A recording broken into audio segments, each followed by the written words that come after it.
Voici ici la première étape de la création de notre calendrier automatique Excel.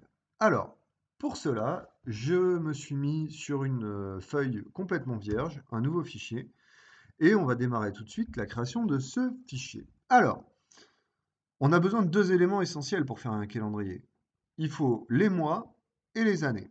Alors, pour faire les mois, je vais commencer dans la case A1 juste ici, et je vais taper janvier. Je vais faire glisser vers le bas, comme si c'était une formule, et en fait, il va m'afficher directement tous les mois. Et je vais faire la même chose à côté. Alors, petite particularité, pour les années, il va falloir que j'en mette deux pour qu'il nous fasse l'addition de plus 1 à chaque fois. Donc, je vais commencer par exemple en 2020, 2021, 22, 23, etc. Donc ici, j'ai bien mes mois et mes années. Maintenant que j'ai fait ça, il va falloir que je renvoie une valeur pour chaque mois de l'année. C'est-à-dire que janvier, il va devoir avoir la valeur 1, février 2, mars 3, avril 4, mai 5, etc. Parce qu'en fait, ça va nous servir dans pour les prochaines fonctions qu'on va utiliser. Donc pour faire ça, on va déjà créer un menu déroulant de l'autre côté. Donc cette feuille-là, je vais la renommer déjà et je vais l'appeler paramètres. Alors pourquoi paramètres? Puisque c'est en fait sur cette feuille que nous allons mettre en place et disposer toutes nos formules, tous les éléments dont on a besoin, et on fera le renvoi sur une deuxième feuille ici, que l'on va renommer, on va la nommer celle-ci, calendrier, et c'est sur cette feuille que nous mettrons en quelque sorte simplement les éléments dont nous aurons besoin et que nous voudrons refaire ressortir. Alors, je vais agrandir un petit peu la colonne A. Et pour faire un menu déroulant, alors c'est très simple, il suffit d'aller dans Données, cliquer ici sur le menu déroulant dans Validation des données. Donc c'est un petit logo comme ça avec deux rectangles, un validé, un barré. Je clique dessus et il y a écrit Validation des données. J'arrive donc sur cette fenêtre ici. Et dans Autoriser, je vais aller sur Liste. Et dans la source, donc la source de mon menu déroulant, je vais retourner sur ma feuille Paramètres. Et je vais sélectionner, alors celle d'en haut, on va faire les années. Donc, je vais sélectionner mes années. OK.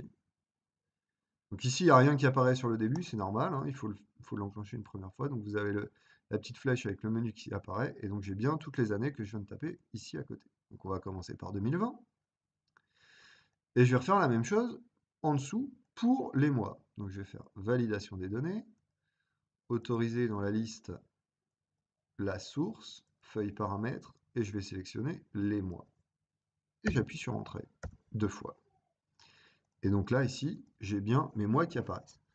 Alors, petite information importante, comme vous pouvez le remarquer, les valeurs numériques sont toujours fixées sur la droite de votre cellule et les valeurs manuscrites toujours sur la gauche. Donc ça, on va le modifier très simplement en retournant sur Accueil. On va centrer, mettre dans Format de cellule, on va mettre des bordures épaisses sur les contours et on va mettre une petite ligne simple sur la ligne du milieu. Je vais mettre 2020 donc en rose, très bien, et avril par exemple en bleu avec cette couleur-là. Alors, petite astuce pour les couleurs de vos tableaux Excel, quand vous utilisez les couleurs de thème ici que vous avez, et que vous utilisez régulièrement vos tableaux Excel, évitez d'utiliser ces couleurs ici, les couleurs standards qui sont très, très pénibles à regarder sur la durée. Et quand vous utilisez vos tableaux tous les jours, c'est assez compliqué. Utilisez plutôt toutes les couleurs qui sont de la palette, qui sont ici juste au-dessus, qui sont beaucoup plus pâles et donc beaucoup plus agréables quand vous avez à regarder vos tableaux sur la durée. Donc, maintenant que j'ai fait mes deux menus déroulants pour les années et pour les mois, je vais pouvoir retourner ici sur mon onglet Paramètres, sur ma feuille Paramètres. Je vais devoir donner pour les prochaines fonctions qu'on va utiliser dans les étapes qui vont suivre de notre tableau, des valeurs pour les différents mois. Alors, vous doutez bien que janvier, ce sera la valeur 1, février, la valeur 2. Donc, je vais faire ici un copier et je vais coller vers le bas. Et mars, valeur 3, avril, 4, etc.